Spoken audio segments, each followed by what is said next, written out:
Today we're gonna find a place that my girlfriend and I can go to for date night.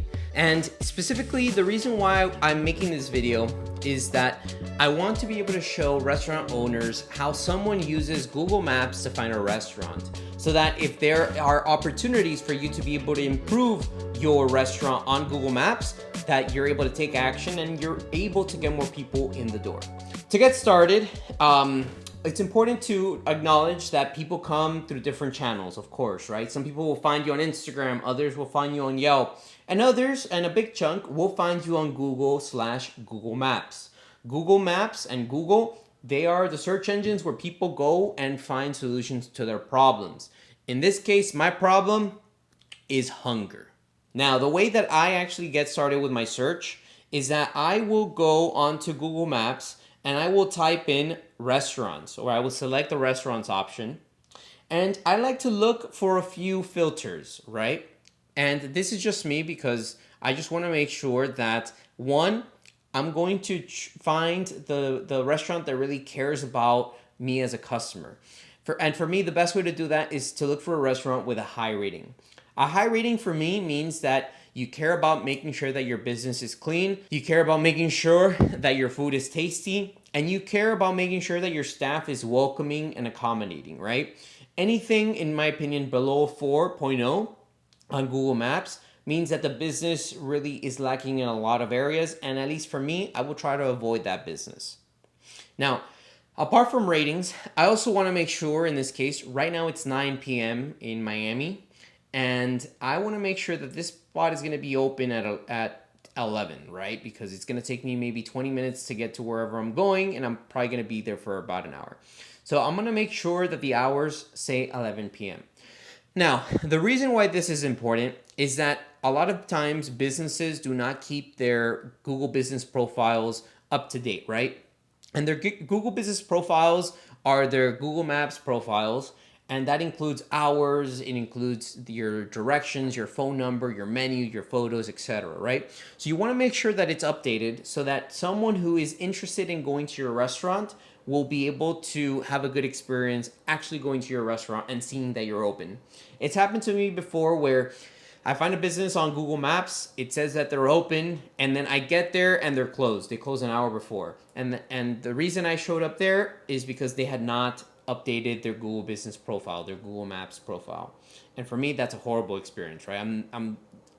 That right there causes me to trust them less. Apart from that, I want to make sure that I can filter by pricing because, inflation's hitting everyone, and, we don't want to spend $100 per person right now.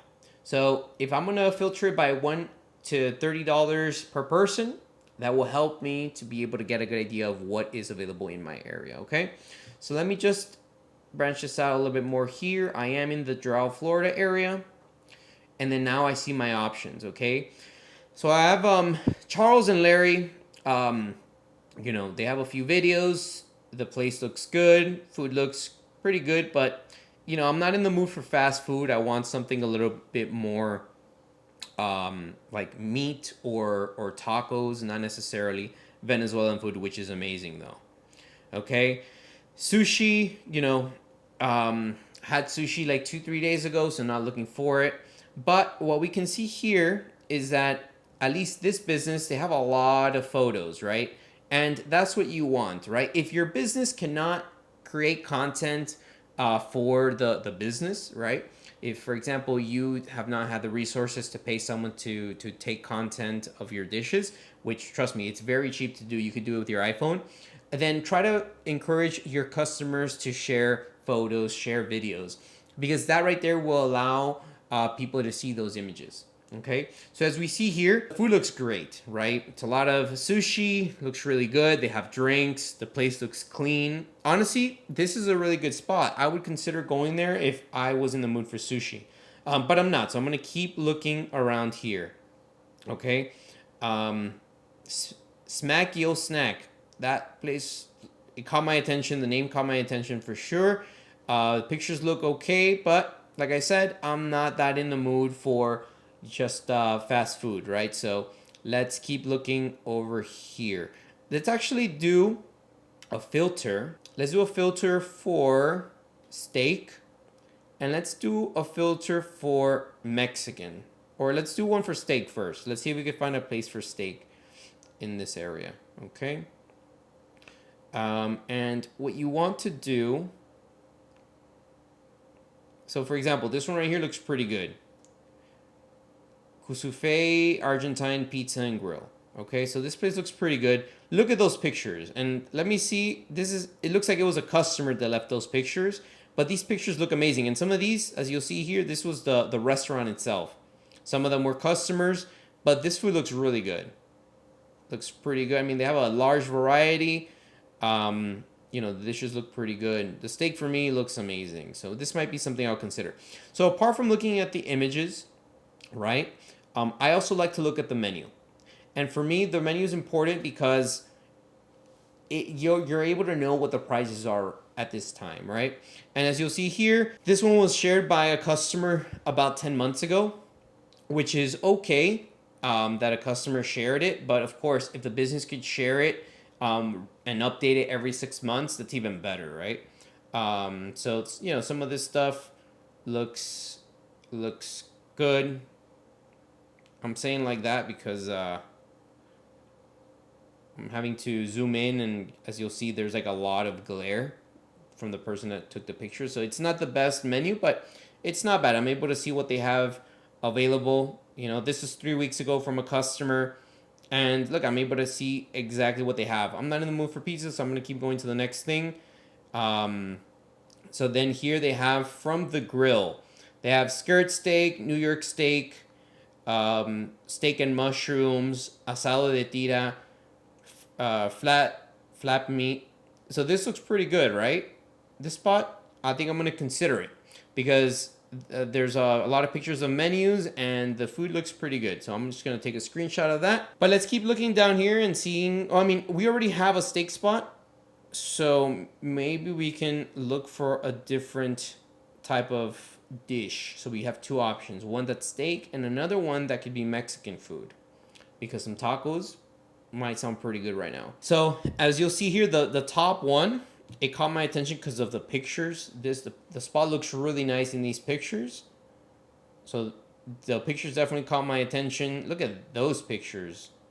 And is that the name of the business? Tacos La Potranca. Right? Look at that picture. That looks amazing.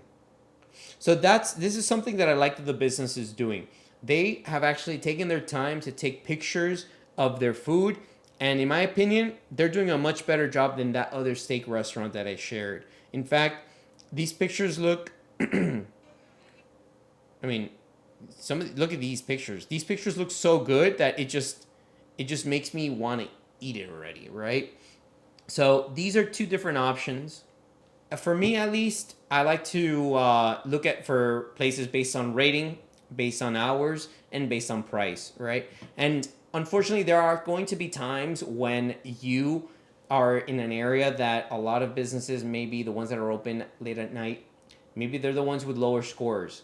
If your business has a lower score and it's something that you're trying to build on, so let's say you have a lot of bad reviews and you're trying to improve that, I think the best thing you could do is respond to those reviews in a very professional manner.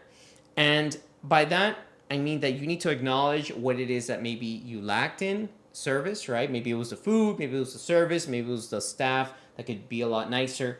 And you want to come off as professional and understanding so that the person who reads that review, if it's late at night and it's either between you with a 3.0 and someone else with a 3.0, if they notice that your reviews, when you responded to them, your response was very, nice and respectful, and that you're clearly trying to improve your image, that potential customer will probably go and buy from you if the other business that has the 3.0 hasn't even responded to their reviews.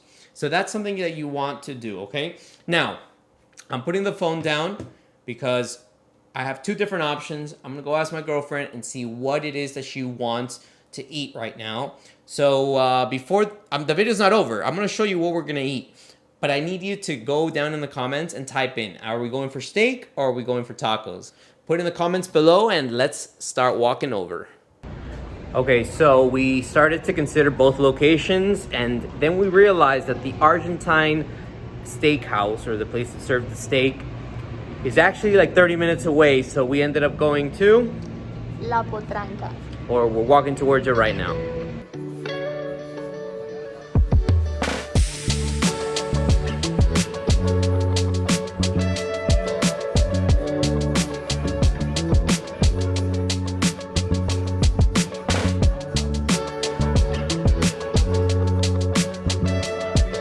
Okay, so we just finished eating at the spot, Potranca. La Potranca. It was pretty good. I give it a like a 4.2. She gives it the score it has, which is like a 4.7. To recap, in this video we went over your Google Maps listing and how people are able to find restaurants on Google Maps, right? And we discussed the importance of going over a few areas, including, you know, making sure that it's updated with your hours, making sure that you're going after those high reviews, because that means that, you know, you care about your establishment and people will really be attracted to that, right? When they see that you have a high score.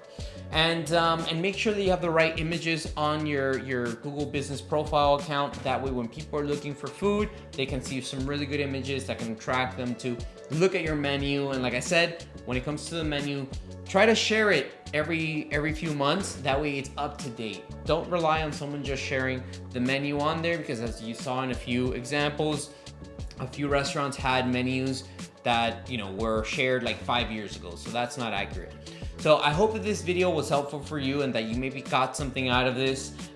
You know, this is the first time I do a video like this, but I think the whole aspect of actually including the food in it, I thought that that was pretty cool. So let me know what you thought about this video in the comments below. If you like this video, make sure to subscribe for more, and check out this video over here where I'm gonna talk about how you're able to do other things to get more business. So thank you very much. See you on the next one.